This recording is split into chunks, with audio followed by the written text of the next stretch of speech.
চোখ ওঠা, আমরা বলে থাকি যে চোখ উঠেছে। চোখ ওঠার কারণ কি, কেন চোখ ওঠে, চিকিৎসা আসলে কি? নতুন হয়ে থাকলে চ্যানেলটা সাবস্ক্রাইব করবেন, কমেন্ট করে আপনার মতামত জানাবেন, অবশ্যই ভিডিওটা বেশি বেশি শেয়ার করে দিবেন। চোখ কাদের বেশি ওঠে? চোখ দেখা যায় যে বাচ্চাদের অনেক বেশি ওঠে। চোখ ওঠা এটাকে কি বলে, এটাকে মেডিকেল সায়েন্সে কি বলে?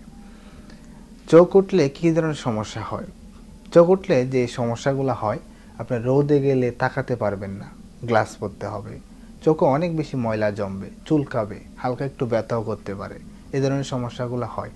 চোখ ওঠাকে ছোঁয়াচে রোগ না? কখনোই ছোঁয়াচে রোগ না। গ্রামে গঞ্জে দেখবেন যে একজনের যদি চোখ উঠে, তাদের সাথে অন্য বাচ্চাদেরকে মিশতে দেয় না, যে চোখ উঠলে তারও চোখ উঠবে, তার চোখের দিকে তাকালে তারও চোখ উঠে যাবে। সেই ধরনের সমস্যা। ব্যাকটেরিয়াল কনজেক্টিভাইটিস, চোখ ওঠাকে মেডিকেল ভাষায় বলে তাকে ব্যাকটেরিয়াল কনজেক্টিভাইটিস, কারণ ব্যাকটেরিয়ার কারণে এই সমস্যাগুলো বা এই চোখ ওঠাটা উঠে।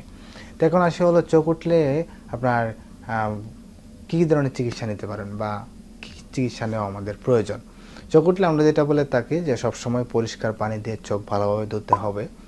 রোদে যদি যান তাহলে অবশ্যই কালো একটা গ্লাস পরেন, ব্যথা হতে পারে, চুলকাতে পারে, সেগুলোর জন্য সেম ট্রিটমেন্ট বা সে ওষুধগুলো আপনারা খেয়ে যান। তো সবচেয়ে বেশি অল্প বয়সে বাচ্চাদেরকে হয়ে থাকে, কারণ হচ্ছে তারা হাইজিনটা ভালো মেনটেন করতে পারে না। রাস্তায় গেলে ধুলাওয়ালা চোখ দিয়ে পড়ে, বা কোনো কিছু যখন ধরার পরে সেটা চোখে নাড়া দেয় বা চোখে হাত পড়ে, সেজন্য ব্যাকটেরিয়াল ইনফেকশন বা ব্যাকটেরিয়াল কনজেক্টিভাইটিস সবচেয়ে বেশি হয়ে থাকে চোখের ভিতরে। তো এই পাশাপাশি আমরা বলে থাকি যে চোখের একটা অ্যান্টিবায়োটিক ড্রপ ইউজ করার জন্য, সেই ড্রপটা যদি 1 ফোঁটা করে 4 বার 2 সপ্তাহ অথবা 14 দিন যদি ইউজ করে থাকেন, আস্তে আস্তে সেই সমস্যাটা ঠিক হয়ে যাবে। পাশাপাশি চুলকানোর ট্যাবলেট খেতে হবে। যদি ব্যথা করে, সেই ব্যথার জন্য প্যারাসিটামল খেতে পারেন। এগুলো খেলে আশা করি আস্তে আস্তে আপনার যে ব্যাকটেরিয়াল ইনফেকশনটা আছে 5 থেকে 7 দিন সময় লাগে, ঠিক হয়ে যাবে। ধন্যবাদ সকলকে। ভয় পাওয়ার কোনো কারণ নেই। কনজেক্টিভাইটিস, ব্যাকটেরিয়াল কনজেক্টিভাইটিস হলে ভালো হয়ে যাবে, তবে হাইজিনটা মেনটেন করেন, এগুলা রোগ থেকে দূরে থাকতে পারবেন। ধন্যবাদ।